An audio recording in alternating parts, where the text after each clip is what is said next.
This is Phil's roadmap to success. Normally I would have Phil right here on the couch next to me to make the video a little bit more attractive, but he is right now keeping sentry while the baby is eating, and he's learning to respect a line. But this is his roadmap to success. So we went through a lot of stuff during the session. I think he was a little bit anxious in general because he didn't have a lot of rules and boundaries, and as a result, I think that he thought that he was responsible for the humans, but the humans weren't listening to him or following his instructions, which stressed him out even more. Just like us, if we feel like we're responsible for somebody, we feel stress from that pressure of having to take care of them. So basically for Phil, what we want to do is demote him so that he is no longer Phil the bouncer or Phil the security dog, into Phil is just Frenchie. So we're going to achieve that by enforcing regular rules consistently. Remember, when we correct or reward a dog, we have a window of 3 seconds to do it for the dog to make the maximum connection to it. So some of the rules we went over were no furniture for at least 30 days or as long as these problems are going on, having to sit before we let him in or out of a door, and not allowing him to be within 7 feet of any humans who are eating.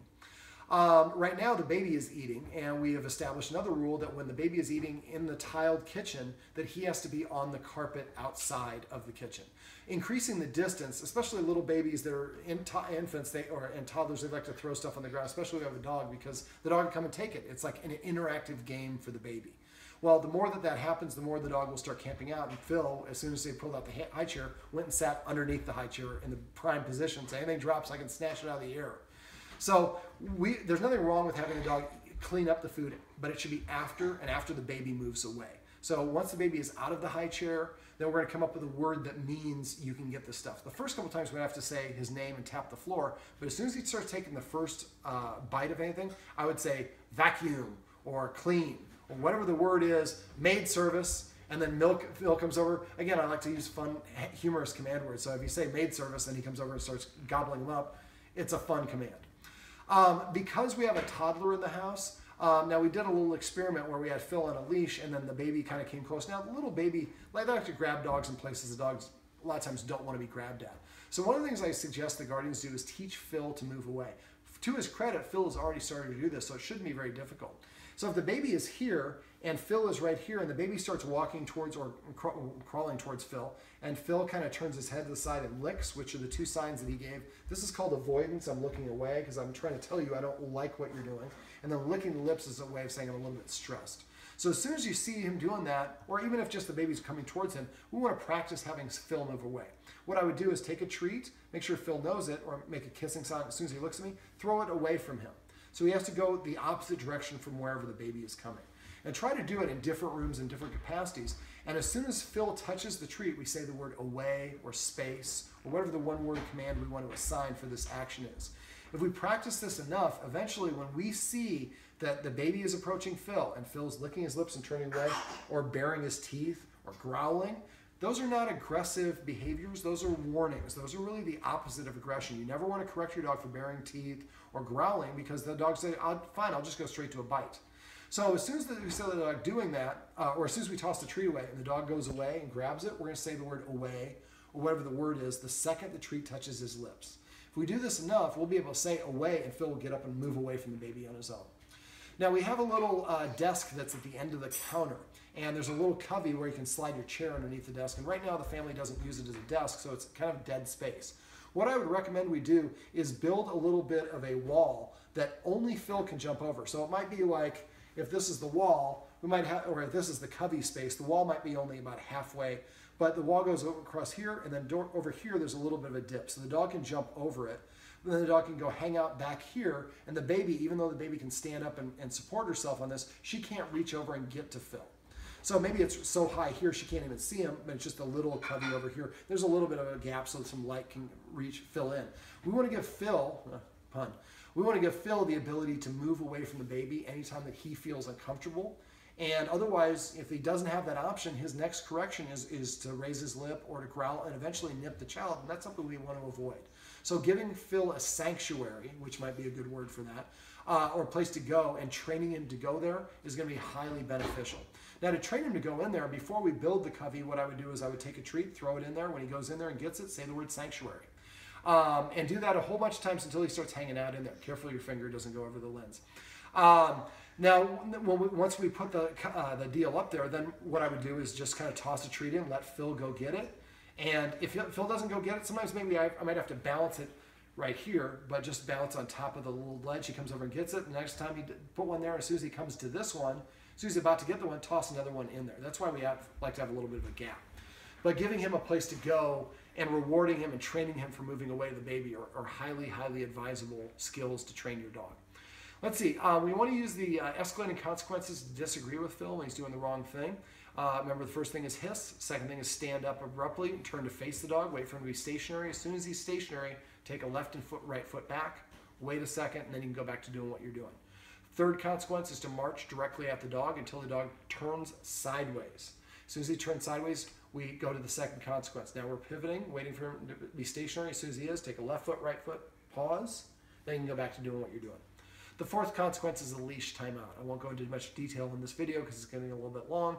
But if you have questions on this or how to teach the dog to use the dog bed, I would just say dog bed. You can go to the doggoneproblems.com where it says dog training tips at the top. Click that on the right side of the page. Well, right for me, left for you. Right over here, there's going to be a search box. You can type in dog bed, and it'll show you how I teach dogs to use the dog bed. It's the same principle that we would use for the little covey area.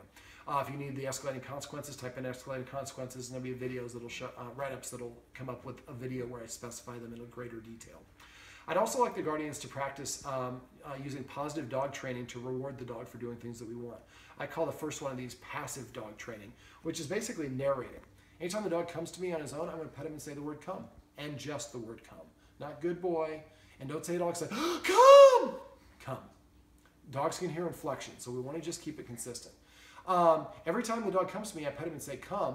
After a while, you know, I'm not luring him here. I'm waiting for him to do it on his own. So it's a little bit slower, but for Phil, after a while, it's like every time I hear like come and I go to them, I get a treat. So I'm more inclined to do that in the future when you give him the command word to come. Every time he comes and sits next to you, pet him and say sit. I like to pet dogs under his chin because dogs that feel proud, their nose is in the air. This facilitates that. Also like the guardians to start petting with a purpose. Instead of petting Phil when he shoves or nudges or scratches, we're going to give him a counter order. Tell him to sit or to lie down. As soon as he sits, we pet him under his chin, say the word sit, or if he lays down, we say chill or whatever the word is. If he's already sitting and I want to pet him just because I want to pet him, he's not nudging me, I'm going to still ask him to lay down or come and sit over here so he understands he has to change his state and pay for the attention. And he pays for the attention through obedience. Asking your dog to sit is literally the least you can ask your dog to do. And the more that you ask your dog to do that, the easier it will be for him to do in other capacities. And he will come up to you and start sitting and saying, look, I'm prepaying for some attention. Can you hook me up? And we want to do that as much as possible. Now, if we come in the room and we see our spouse is petting the dog without a purpose, or we suspect that, we're going to say paycheck. And the person who's petting the dog is going to be like, sit, pet him on his chin and say sit, and then we can turn to our spouse and say, actually, I asked him to sit before you came in the room. When he heard you walking, he stood up and I continued to pet him, and David said that's allowed, which it is. Let me see, what else? The structured walk. Because he likes to pull on the walk, on the leash, we did a little bit of a seminar on some leash training.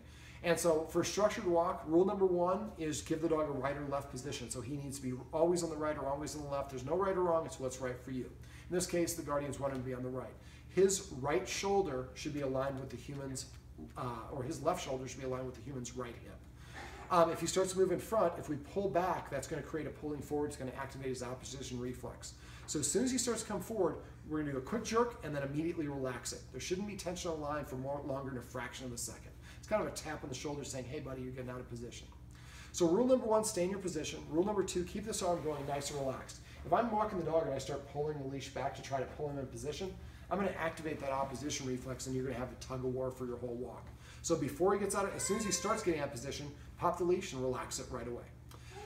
Remember to wrap it around your palm or around 2 fingers, 3 fingers, 1 finger so you get a distance that's a nice, comfortable movement for you. I usually prefer a 4-foot leash so you don't have to wrap it too many times.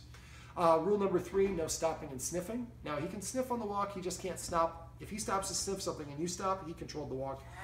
He told you what to do. Now, to say a dog can't sniff would be cruel. Some people will do a structured walk one day and more of a relaxed walk one day.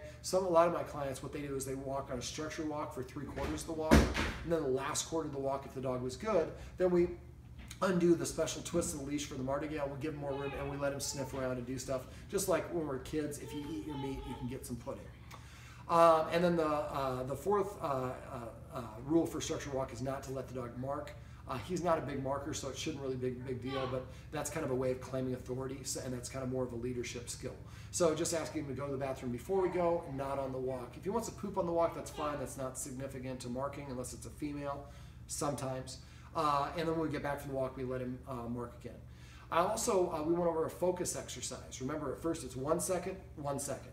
And we're about 10 or 12 treats each time, and I like each guardian to do this with the dog twice a day. Don't do it twice in a row, just sprinkle them throughout the day. Now, once we get to the point where by the end of the week, or about 10 days max, we should be able to 1 second and 20 seconds on this second movement.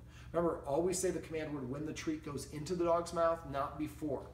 And then once the dog can focus inside, no matter where we're at, and practice it in different parts of the house, the next step is to practice outside on the little deck with the baby gate up so he can't run to the yard. Now we have a little distraction. It makes it a little bit more challenging for him to pay attention and literally focus on you. And we have to build up that skill set. We do it by gradually increasing the distractions. That leads me to stay. When Mom went to pick up the little one, we worked a little bit on the stay, and I was impressed with how well he did it. Well, it's because the guardian's already been doing some practice with it. But when we practice the stay, we break it down into 3 Ds. First for duration, then for distance, then for distractions. So again, we're going to put the dog right in front of us. Make sure you're holding your hand out stop sign. Pull it back to your chest. Count to whatever interval you're at. And with the other hand, pop the treat in his mouth and say the word stay.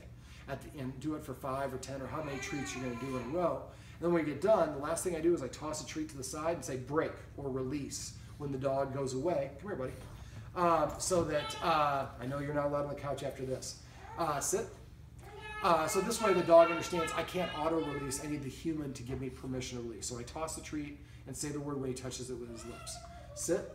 Don't let him climb up on top of you. Leaning against you lightly is a way of showing affection. A lot of pressure can be a way of dominating you. If you're petting him and he puts his paw on your arm, immediately stop petting him. Also keep in mind that whatever your dog is doing when you pet him is what you're reinforcing. If your dog is barking, you're like, it's okay, buddy, relax. You're rewarding your dog for barking. If your dog's barking, you yell at your dog's like, cool, now we're both barking. So it'd be better to use the escalating consequences or to give him a leash timeout if he won't stop barking. Is there anything else I forgot? I think we covered it all. If the guardians have any other questions, they can always reach out to me. I'm always available to my clients. Texting me is the fastest way to reach me. I don't care if it's a couple minutes from now or a couple of years from now. If you have questions, make sure you let me know. All right, Phil, you did very good, buddy. Let's look at the camera a little bit. We'll do a little the counter conditioning exercise. I forgot, we went over that in the video, but make sure you're practicing that. And I would, again, try to practice that multiple times a day. And do it with not just the laser, do it with the reflection of your phone, do the reflection of the refrigerator door. And for the laser, we can move the laser around itself. When it's the light coming through the window hitting the refrigerator door, the way we're going to make it less intense for him is moving him further and further away from where the light beam of light is going to be appearing or manifesting on the floor, wall, wherever it is. Remember, he has to be getting the treat delivered first. You can watch the other video where I go through that in detail. Phil, you did very good today, buddy. I'm impressed. Remember, everything you do trains your dog. Only sometimes you mean it.